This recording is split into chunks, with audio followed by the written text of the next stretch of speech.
So we do have one more example here talking about these p-values in the context of something a bit more concrete, where suppose we perform a two-tailed test and get a test statistic of z equals 2.14 for a level of significance 5%. Do we reject the null hypothesis? So the first thing we want to do when we get something like this as our setup is think about what the distribution might be. Usually it takes a bit more to get to this point.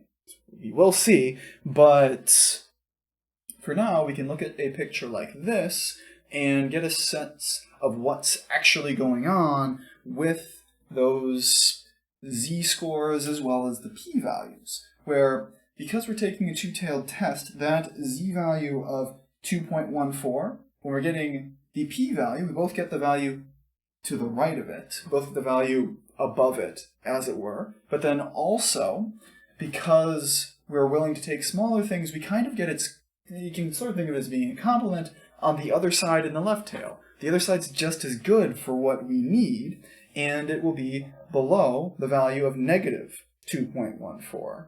We get both for the price of one, as it were, and as a result, looking at both of those areas, we can use something like a normal CDF computation if we want, or we'll see other things for getting that type of piece with it. Normally we don't have just that floating part there by itself. We use that normal CDF to get the p-value from both of those pieces is going to be about 3%, 0.0324, where we get that on each side as about 1.6%, but we are getting both. But the really important thing here is what we get with that p-value there.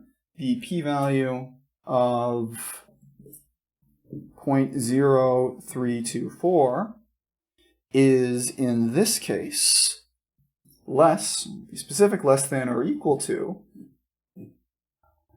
that level of significance alpha, looks more like a delta, but I have it with my handwriting, of 5%, where because that value of p is at most alpha, we reject the null hypothesis. Same sort of conclusion, just with a tiny bit more basis, a tiny bit more backing for where that z-score, as it were, comes from, and what that does with the p-value. It's not more where the z-score comes from, more p-value in terms of the z-score, excuse me, and then where our final conclusion goes with a two-tailed test.